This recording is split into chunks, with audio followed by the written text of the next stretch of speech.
26. Nahri. Nahri. Nahri, wake up.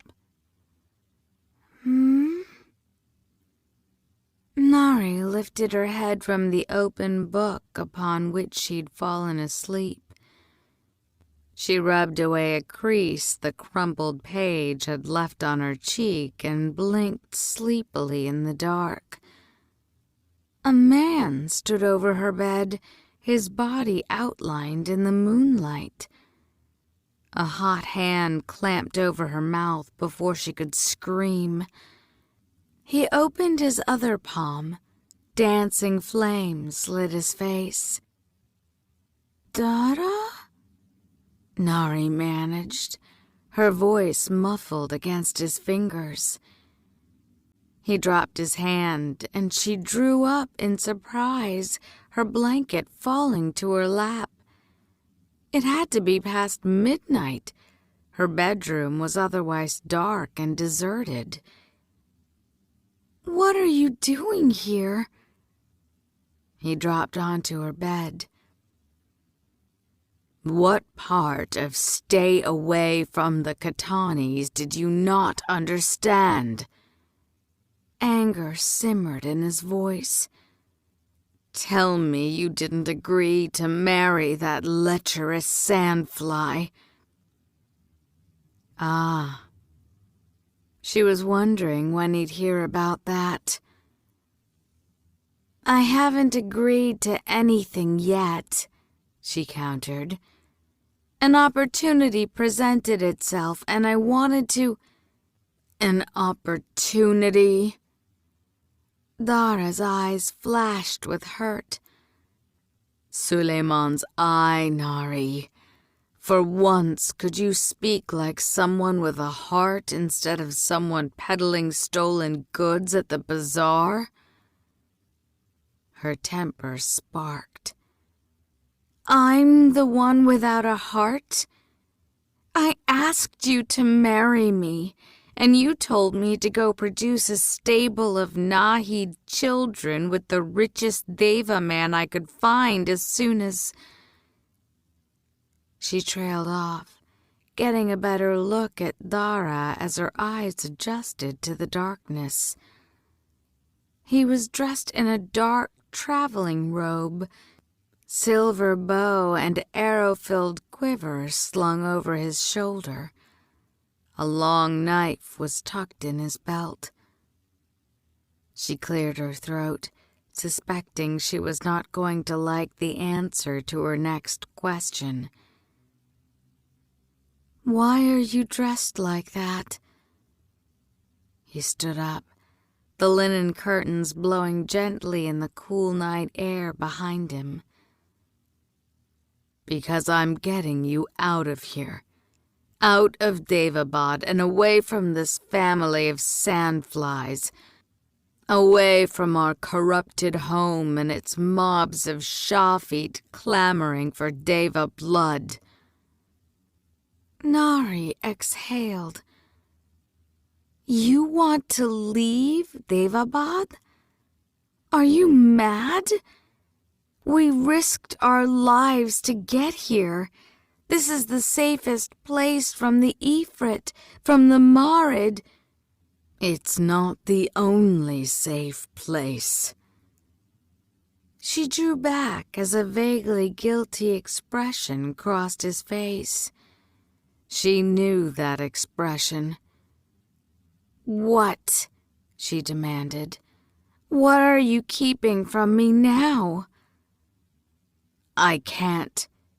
"If you say I can't tell you, I swear on my mother's name to stab you with your own knife."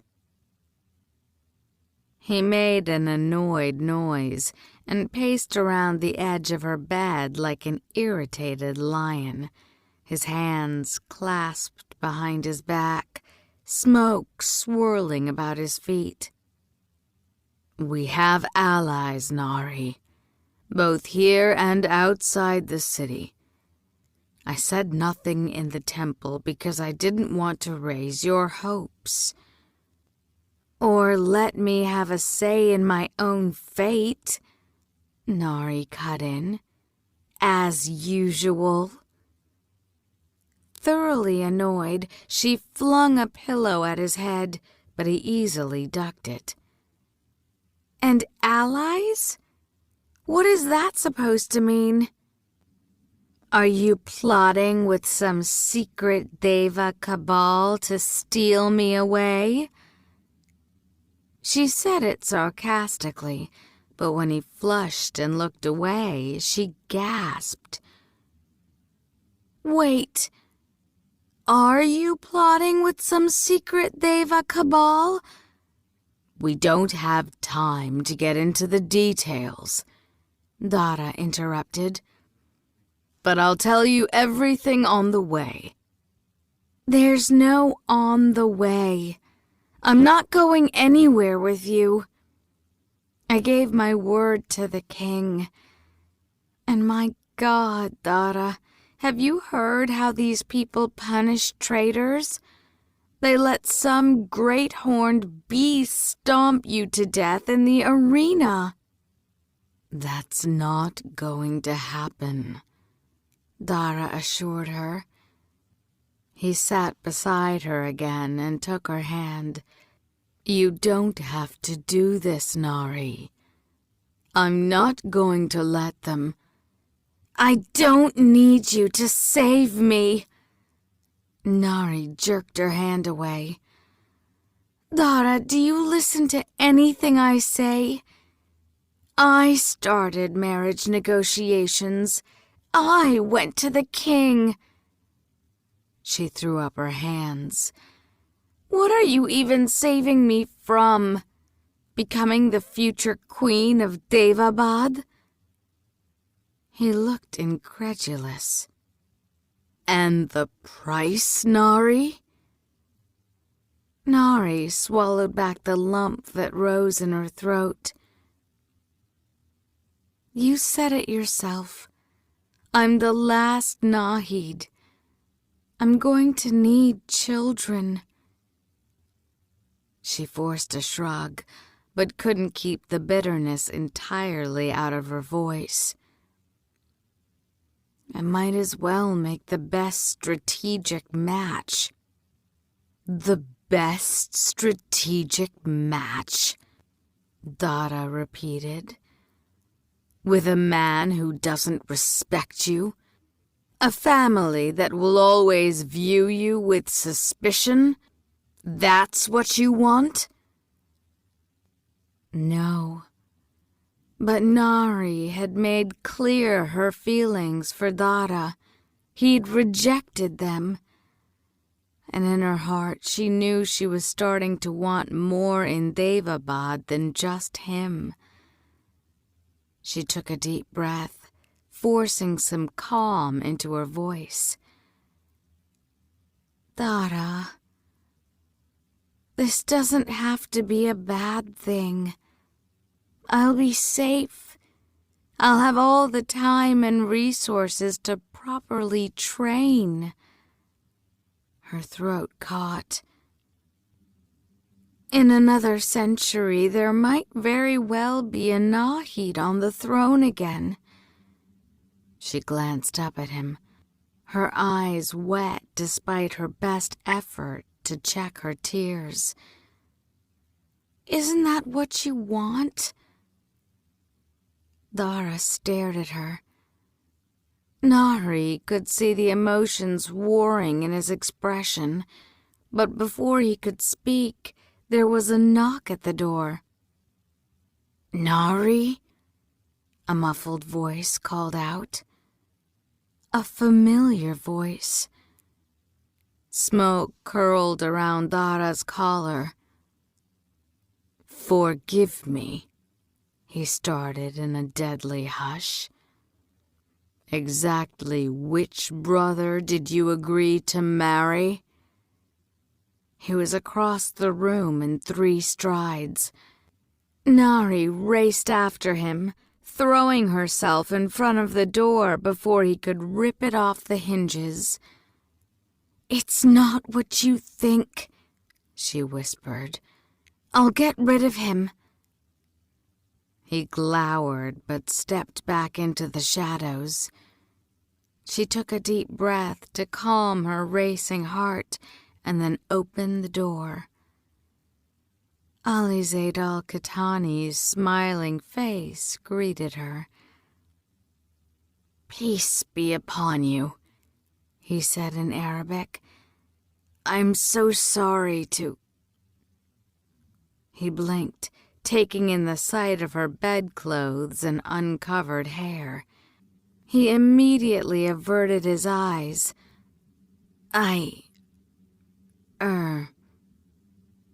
It's fine," she said quickly. "What's wrong?" He'd been holding his left side, but opened his black robe now, revealing the blood-stained dishtasha beneath. "I tore some of my stitches," he said apologetically. "I wanted to wait in the infirmary overnight, but I can't get the bleeding to stop and—" He frowned. "Is something wrong?" He studied her face, casting aside propriety for a moment. You're shaking." "I'm fine," she insisted, aware of Dara watching from the other side of the door. Her mind raced. She wanted to tell Ali to run, to yell at him for daring to come to her door unaccompanied, anything to get him safely away. But he did look like he needed help. "Are you sure?" He took a step closer. She forced a smile. "I'm sure." She considered the distance between the two of them and the infirmary. Dara would not dare follow her, would he? He could have no idea how many patients rested inside, how many guards waited in the outer corridor. She nodded at Ali's bloody dishtasha. "That looks awful." She stepped through the door. "Let me—" Dara called her bluff. The door was ripped from her hand. Dara reached for her wrist, but a wide-eyed Ali grabbed her first. He pulled her into the infirmary, shoving her behind him, and she landed hard on the stone floor. His Zulfikar burst into flames. In seconds, the infirmary was in chaos. A spray of arrows fired into the wooden balustrade, following Ali's path as his Zulfikar lit the curtains sectioning off the patients' beds on fire. Her birdman shrieked, flapping his feathered arms from atop his bed of sticks. Nahri climbed to her feet, still a little dizzy from the fall. Ali and Dara were fighting. No, not fighting. Fighting was two drunks brawling in the street. Ali and Dara were dancing, the two warriors spinning around each other in a wild blur of fire and metal blades. Ali leaped onto her desk, as graceful as a cat, using its height to strike Dara from above. But the Afshin ducked away in the nick of time. He smashed his hands together, and the desk burst into flames, collapsing under Ali's weight and tossing the prince to the burning ground. Dara aimed a kick at his head, but Ali rolled away, slashing the backs of Dara's legs as he went. "Stop!" she cried as Dara hurled one of the desk's burning legs at Ali's head. "Stop it, both of you!" Ali ducked the chunk of flying debris and then charged the Afshin, bringing the Zulfikar down at his throat. Nahri gasped, her fears for the men abruptly reversing. "No! Dada, watch!" The warning wasn't out of her mouth before Dada's ring blazed with emerald light. Ali's Zulfikar shuddered and dimmed, the copper blade twisting and then wriggling. It let out an angry hiss, melting into the shape of a fiery viper. Ali startled, dropping the snake as it reeled back to snap at him. Dada didn't hesitate. He grabbed the Jinn prince by the throat and slammed him into one of the marble columns. The entire room shook. Ali kicked him, and Dada smashed him into the column again. Black blood dripped down his face. Dada tightened his grip, and Ali gasped, clawing at Dada's wrists as the Afshin strangled him. Nahri raced across the room. "Let him go!" She grabbed Dada's arm and tried to wrest him off, but it was like fighting a statue. "Please, Dada!" she screamed as Ali's eyes darkened. "I beg you!" He dropped the prince. Ali crumpled to the ground. He was a wreck, his eyes dazed, blood dripping down his face, more blossoming through his dishdasha. For once, Nahri didn't hesitate. She dropped to her knees, knocked his turban away, and ripped the neckline of his dishdasha to the waist. She pressed a hand against each wound and closed her eyes. "Heal," she commanded. The blood instantly clotted beneath her fingers, the skin smoothing into place. She hadn't even realized how immediate, how extraordinary it was until Ali groaned and started coughing for air. "Are you okay?" she asked urgently. From across the room, she was aware of Dada staring at them. Ali managed to nod, spitting a stream of blood. Did he hurt you?" he wheezed.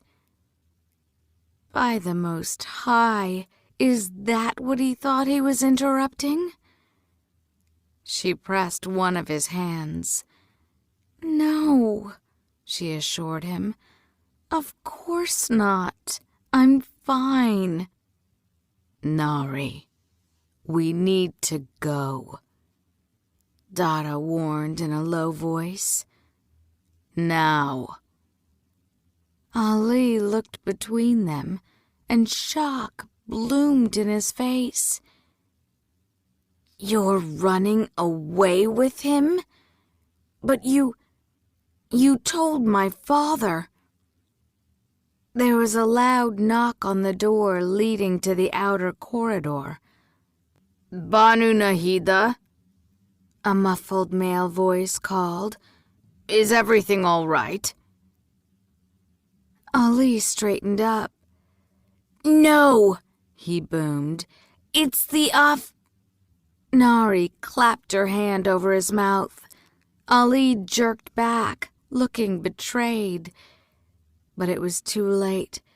The banging on the door grew louder. "Prince Alizade," the voice shouted. "Is that you?"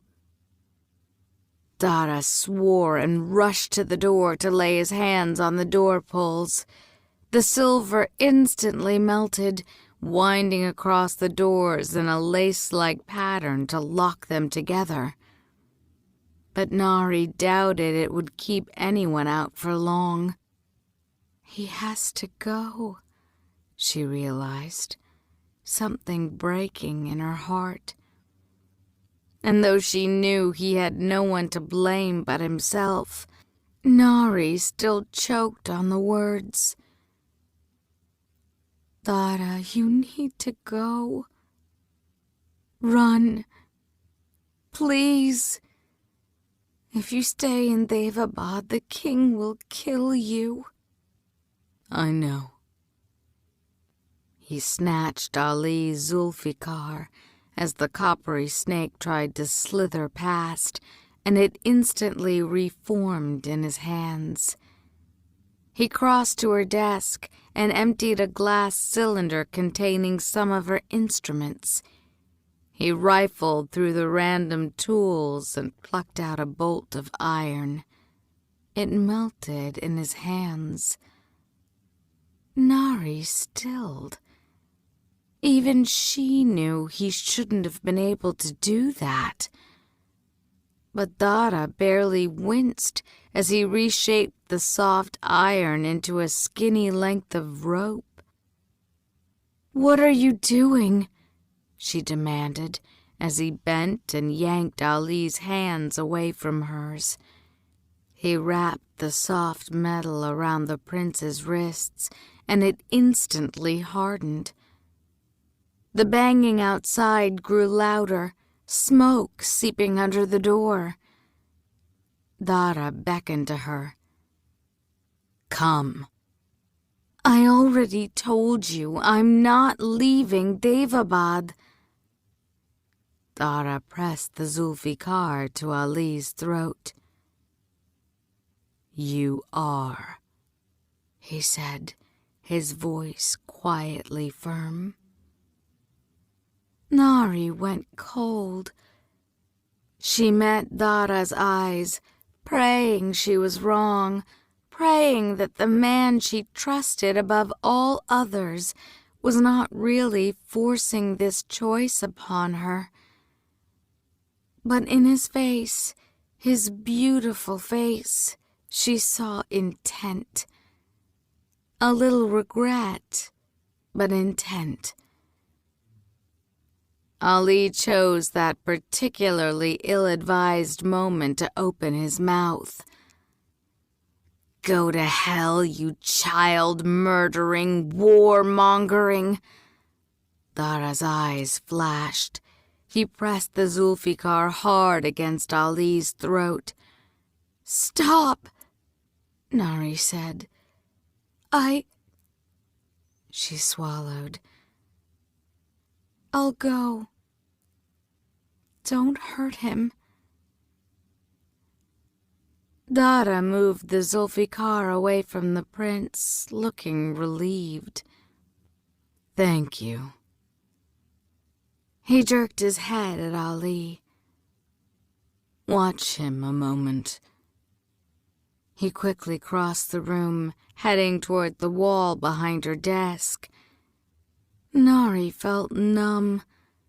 She sat beside Ali, not trusting her legs. He stared at her with open bewilderment.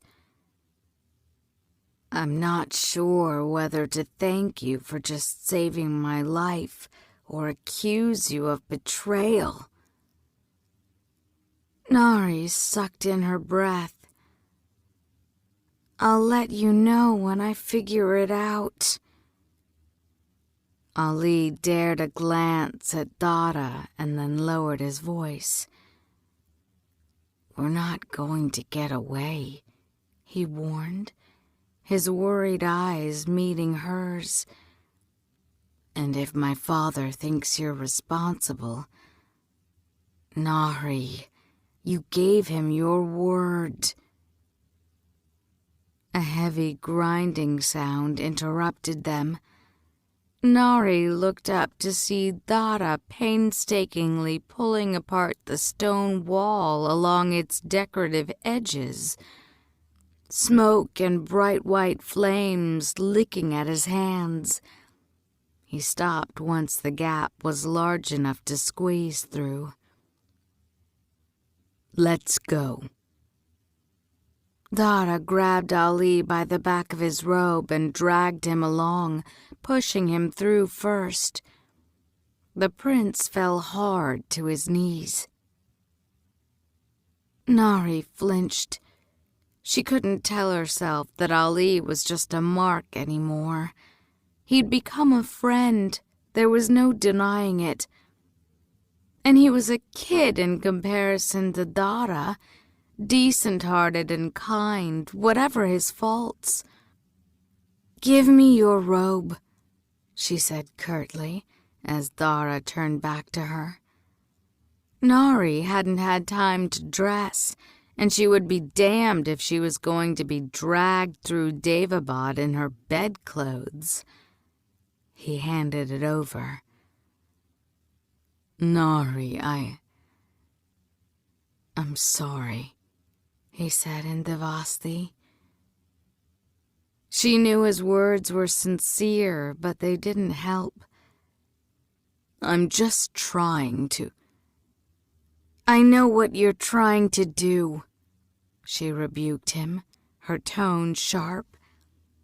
"And I'm telling you, I'll never forgive you if something happens to him, and I'll never forget what you did here tonight." She didn't wait for a response. She didn't expect one. Instead, she stepped through the gap. She got one last glimpse of her infirmary, and then the wall sealed behind her. They walked for what felt like hours. The narrow passageway Dara led them through was so tight that they had to literally squeeze through at points, scraping their shoulders on the rough stone walls. Its ceiling soared and dipped, rising to towering heights before plunging so low they were forced to crawl. Dara had conjured up small fireballs that danced overhead as they journeyed through the otherwise pitch-black tunnel. No one spoke. Dara seemed intensely focused on sustaining whatever magic held the passage open, while Ali drew increasingly ragged breaths.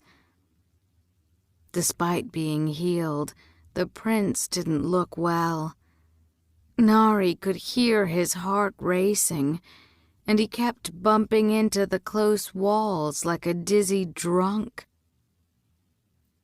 He finally stumbled to the ground, crashing hard into the backs of Dara's legs. The Afsheens swore and turned around. Nahri swiftly stepped between them. "Leave him alone." She helped Ali to his feet. He was sweating ash and seemed to have trouble focusing on her face.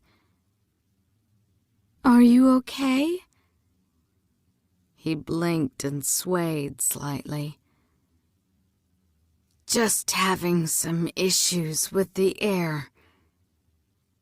"The air?" She frowned. The tunnel smelled a bit stale for sure, but she could breathe just fine. "It's because you do not belong here," Dara said darkly. "This is not your city, not your palace. The walls know that, even if you Gaziri dogs do not." Nahri glared at him. "Then let's hurry." As they walked, the tunnel widened and grew steep, eventually shifting into a long set of crumbling steps. She braced herself against the wall, flinching when it turned damp beneath her hands. In front of her, she heard Ali take a deep breath of the humid air. As the stairs grew slippery with moisture, she would swear his steps looked surer. Dara stopped. "It's flooded ahead." The flames above their heads brightened. The steps ended in a pool of still black water that smelled as vile as it looked. She drew to a stop at the edge, watching the flickering lights reflect on the water's oily surface. Afraid of a little water? Ali pushed past Dara and strode confidently into the dark pool, stopping when it reached his waist. He turned back. His ebony robe melted so easily into the black water that it looked like the liquid itself was draped over his shoulders. Worried the Marid will get you? At home in there, aren't you, little crocodile? Dara mocked. Does it remind you of Tanitri's fetid swamps? Ali shrugged. Sandfly, dog, crocodile. Are you just working your way through the animals you can name? How many can be left? 5, 6? Dara's eyes flashed, and then he did something Nahri had never seen him do. He stepped into the water. Dara raised his hands, and the water fled, rushing over rocks and dashing through crevices. The drops that didn't make it sizzled underfoot as he passed through. Nahri's mouth fell open. His ring was glowing, a bright green light like the sun shining upon a wet leaf. She thought back to what he'd done to the Shedu, to Ali's Zulfikar, to the iron bindings, and suddenly she wondered just how many secrets Dara was holding back from her. Their kiss in the cave seemed very long ago.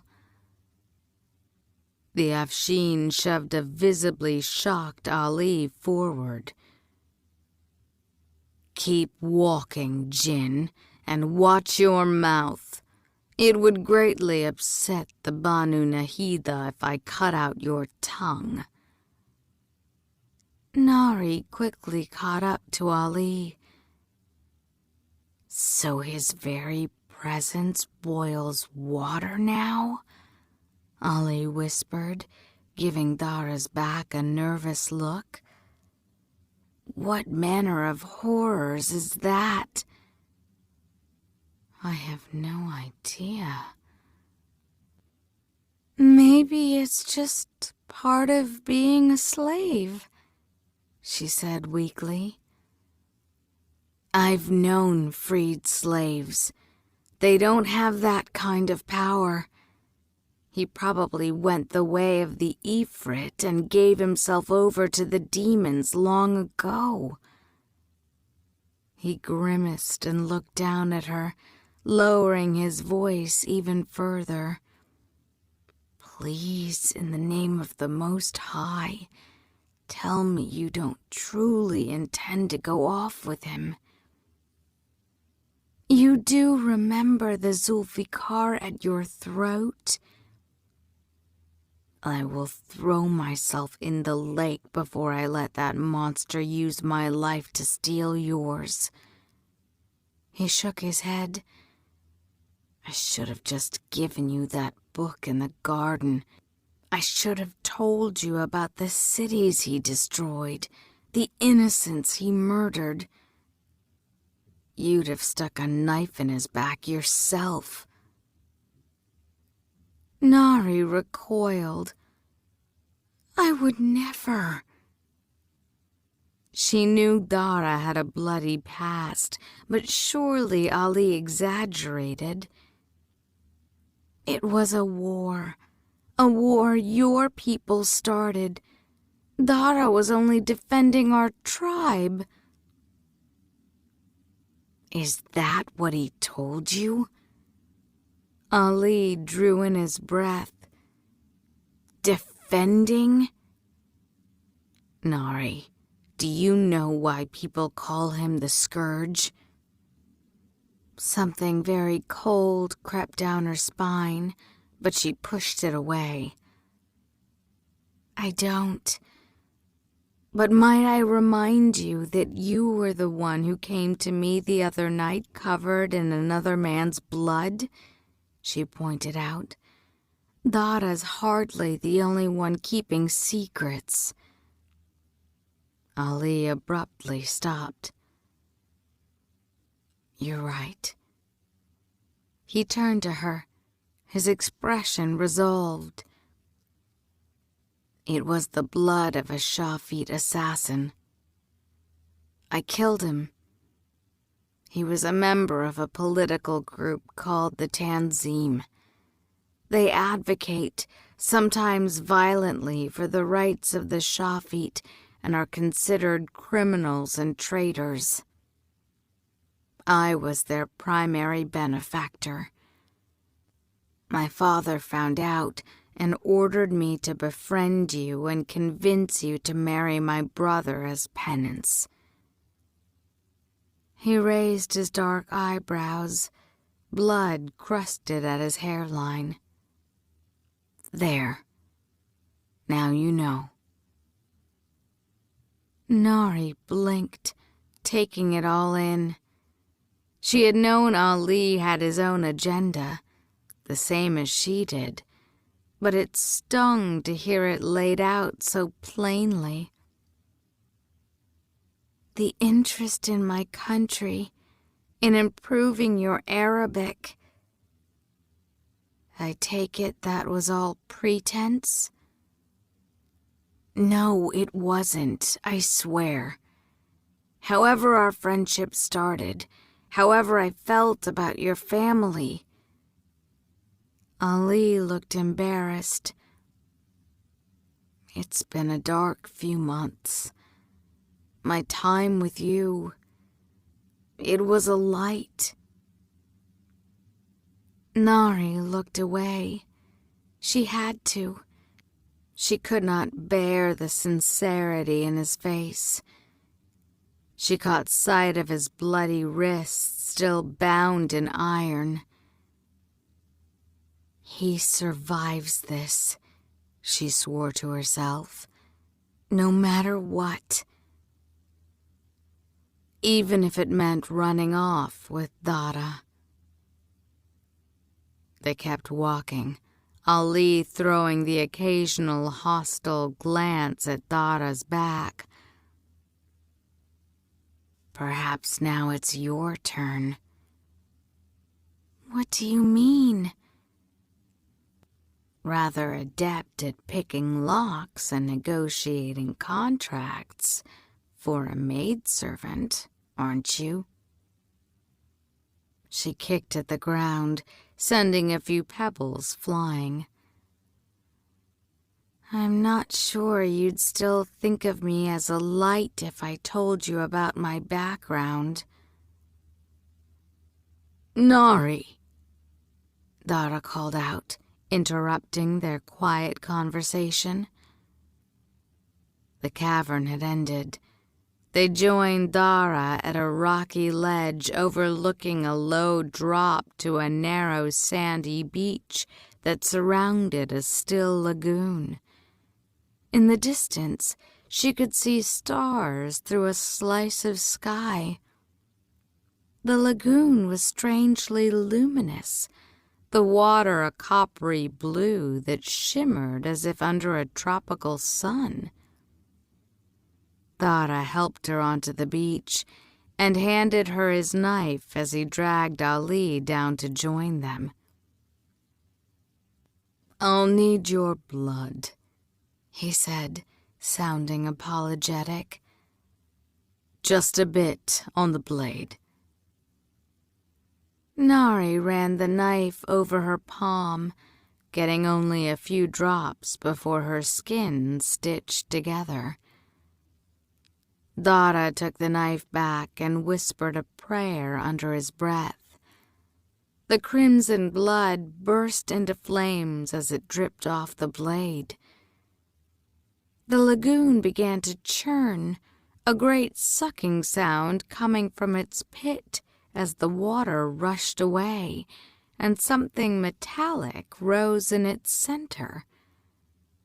As Nahri watched, an elegant copper boat burst from the pool's surface, beads of water skittering off its glimmering hull. It was fairly small, probably built to hold no more than a dozen passengers. There was no sail to be seen, but it looked fast, its stern tapering to a sharp point. Nahri stepped forward, transfixed by the beautiful boat. "Has this been here all this time?" Dara nodded. "Since before the city fell. The Kitani siege was so brutal that no one had a chance to escape." He shoved Ali into the shallows. "Climb aboard, sandfly." Nahri went to follow, but Dara caught her wrist. "I'll let him go," he said quietly in Devasti. "I promise. There are supplies waiting for us on the other side of the lake, a carpet, provisions, weapons. I'll leave him on the beach unharmed and will fly away." His words only worsened her feeling of betrayal. "I'm glad to know we'll be well provisioned when the Ifrit murder us." She tried to pull away, but Dara held her tight. "The Ifrit aren't going to murder us, Nahri," he assured her. "Things are different now. You'll be safe." Nahri frowned. "What do you mean?" In the distance, there came the sound of a shout, followed by an inaudible command. The voices were far, belonging to men still unseen, but Nahri knew how quickly the jinn could move. Dara released her wrist. "I'll tell you when we're out of the city. I'll tell you everything you want to know. I should have before." He touched her cheek. "We'll get past this." "I don't know about that." But she let him help her onto the boat. Dara retrieved a copper pole that ran down the center of the deck. He jabbed it into the sandy bank, and they were off. The boat slipped past the cavern's edge with a sizzle. When she glanced back, the rocky face appeared smooth and unblemished. She spotted the docks in the distance, swarmed by tiny figures with flickering torches and gleaming blades. Ali gazed at the soldiers as the boat raced through the still water toward the dark mountains. Nahri edged closer to him. "What you told me about your agreement with your father, do you think he'll punish you if I leave?" Ali dropped his gaze. "It doesn't matter." She watched him tick off his knuckles, praying, counting, maybe just a nervous gesture. He looked miserable. The words were out of her mouth before she could think better of them. "Come with us." Ali stilled. Stupidly, Nahri pressed on, keeping her voice low. "You might as well escape what comes next. Cross the Gozan with us, and then go see that human world you're so fascinated with. Go pray in Mecca, study with the scholars of Timbuktu." She swallowed, emotion stealing into her voice. "I have an old friend in Cairo. He could probably use a new business partner." Ali kept his gaze on his hands. "You really mean that, don't you?" he asked, his voice oddly hollow. "I do." He briefly squeezed his eyes shut. "Oh, Nahri. I'm so sorry."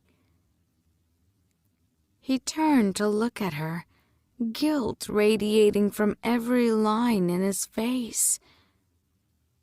Nahri backed away. "No," she whispered. "What have you—" The air flashed around her, and the words caught in her throat. She clutched the ship's railing and held her breath through the smothering embrace of the lake's veil. As with her first crossing, it lasted only a moment, and then the world readjusted. The dark mountains, the star-dappled sky, the dozen or so warships loaded with soldiers. They nearly crashed right into the closest one, a hulking wooden trireme that sat heavy in the water. The small copper boat slid by and smashed a few oars, but the men on board were ready. The deck was loaded with archers, their bows drawn, while other soldiers threw down chains of spiked anchors to snag their vessel. One of the archers let loose a single flaming arrow high in the sky. A signal. Ali climbed awkwardly to his feet. "My ancestors found the copper boat shortly after the revolution," he explained. "No one could raise it, so it stayed. And we learned how to conceal things on the other side of the veil centuries ago." He lowered his voice. "I'm sorry, Nahri. I really am." She heard Dada snarl. He was on the other end of the boat, but drew his bow in the blink of an eye, aiming an arrow at Ali's throat. Nahri couldn't imagine what he was thinking. They were completely outnumbered. "Afshin!" Jamshid appeared at the warship's edge. "Don't be a fool. Lower your weapon." Dada didn't move, and the soldiers fanned out as if preparing to board. Nahri raised her hand. "Zaidi!" There was a shout from the ship as Muntadir pushed through the line of soldiers. He took in the sight of his bloodied brother in irons, an arrow aimed at his throat. Hatred twisted his handsome face, and he lunged forward. "You bastard!" Jamshid grabbed him. "Muntadir, don't." Dada gave Muntadir an incredulous look. "What are you doing aboard a warship? Are the ballasts filled with wine?" Muntadir let out an angry hiss. "Wait until my father arrives. We'll see how bravely you talk then." Dada laughed. "Wait for my Baba, the anthem of every Gaziri hero." Muntadir's eyes flashed. He glanced back, seeming to judge how far the other ships were, and then gestured angrily at the archers. "Why are your arrows pointed at him? Target the girl and see how fast the great scourge surrenders." The smile vanished from Dada's face. "Do that, and I will kill every last one of you." Ali immediately stepped in front of her. "She's as innocent as I am, Thiru." She saw him glance at the other ships as well, seeming to make the same calculation as his brother. And then it hit her. Of course they wanted to wait for Ghassan. Dara was completely defenseless in the face of Suleiman's seal. If they delayed until the king arrived, he was doomed. He did this to himself. Nahri knew that, but her mind flashed back to their journey, to the sorrow that constantly haunted him, his anguish when he talked about his family's fate, the bloody memories of his time as a slave. He'd spent his life fighting for the Devas against the Khatanis. It was no small wonder he was desperate to save her from what must seem the worst possible fate. And God, the thought of him in irons, dragged before the king, executed in front of a jeering crowd of jinn. No, never. She turned, a sudden heat in her chest. "Let him go," she begged. "Please, let him leave and I'll stay here. I'll marry your brother. I'll do whatever your family wants." Ali hesitated. "Nahri, please." She grabbed his hand, willing the reluctance in his eyes to vanish. She couldn't let Dada die. The thought alone broke her heart. "I beg you, that's all I want," she added. And at the moment it was true, her only desire in the world. "I only wish for him to live." There was a moment of strange stillness on the ship. The air grew uncomfortably hot, the way it might at an approaching monsoon. Dara let out a choked gasp. Nahri whirled around in time to see him stumble. His bow dipped in his hands as he frantically tried to catch his breath. Horrified, she lurched toward him. Ali grabbed her arm as Dada's rings suddenly blazed. When he looked up, Nahri stifled a cry. Though Dada's gaze was focused on her, there was no recognition in his bright eyes. There was nothing familiar in his face. His expression was wilder than it had been at Hierapolis. The look of something hunted and hurt. He whirled on the soldiers. He snarled and his bow doubled in size. The quiver transformed as well, growing flush with a variety of arrows that vied to outdo each other in savagery. The one he held notched ended in an iron crescent, its shaft studded with barbs. Nahri went cold. She remembered her last words, the intent behind them. She couldn't have truly... Could she? "Dada, wait! Don't!" "Shoot him!" Muntadir screamed. Ali shoved her down. They hit the deck hard, but nothing whizzed over their heads. She looked up. The soldiers' arrows had frozen in mid-air. Nahri strongly suspected King Ghassan was going to be too late.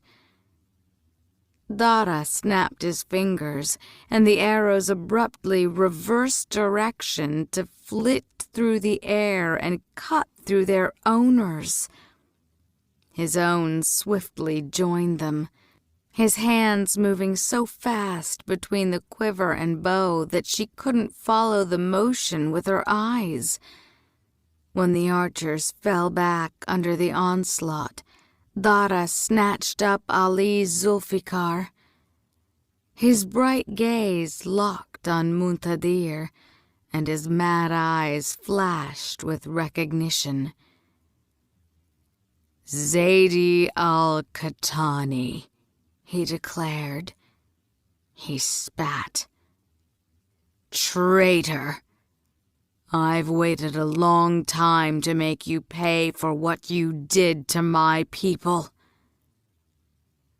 Dara had no sooner made his lunatic assertion than he charged the ship. The wooden railing burst into flames at his touch, and he vanished into the black smoke. She could hear the men screaming. "Free me," Ali begged, thrusting his wrists into her lap. "Please." "I don't know how." The body, sans head, of an Agnivanshi officer landed beside them with a thud, and Nahri shrieked. Ali pushed awkwardly to his feet. She grabbed his arm. "Are you mad? What are you possibly going to do like that?" she asked, gesturing to his bound wrists. He shook her off. "My brother's over there." "Ali!" But the prince was already gone, disappearing into the same black smoke as Dara. She recoiled. What in God's name had just happened to Dara? Nahri had spent weeks at his side. Surely she had wished for things out loud without, well, whatever it was she had just done. He's going to kill everyone on that boat. Ghassan would arrive to find his sons murdered, and then he'd hunt them to the ends of the earth, hanging them in the Maidan, and their tribes would go to war for a century. She couldn't let that happen. "God preserve me," she whispered. And then she did the most un-Nahri-like thing she could imagine. She ran into danger. Nahri boarded the ship, climbing up the broken oars and anchor chains, while trying very hard not to look at the cursed water gleaming below. She'd never forgotten what Dara told her about it shredding jinn flesh. But the carnage on the trireme put the deadly lake out of mind. Fire licked down the wooden deck and crept up the rigging for the black sail. The line of archers lay where they'd fallen, pierced with dozens of arrows. One screamed for his mother as he clutched his ruined stomach. Nahri hesitated, but knew she had no time to waste. She picked over the bodies, coughing and waving smoke away from her face as she stumbled over a stack of bloody oilcloth. She heard screams from across the ship and spied Ali racing ahead. The smoke briefly dissipated, and then she saw him. It was suddenly clear why, over 1,000 years later, Dara's name still provoked terror among the jinn. His bow slung on his back, he had Ali's Zulfikar in one hand and a stolen hanjar in the other, and was using them to make quick work of the soldiers remaining around Muntadir.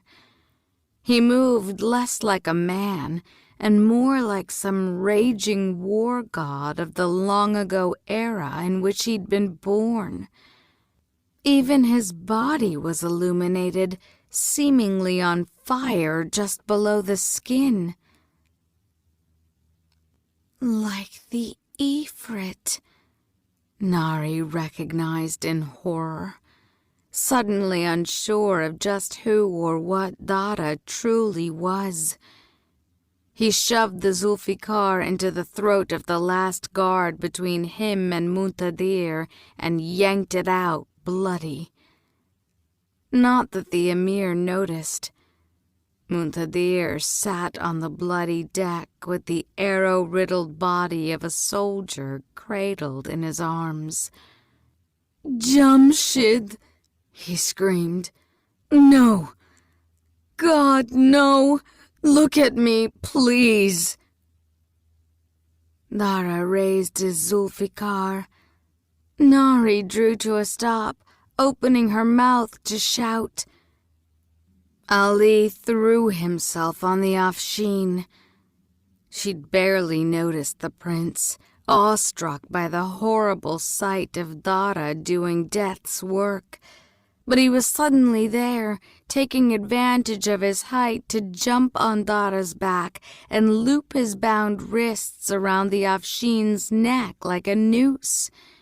He drew up his legs, and Dara staggered under the sudden weight. Ali kicked the Zulfikar out of his hands.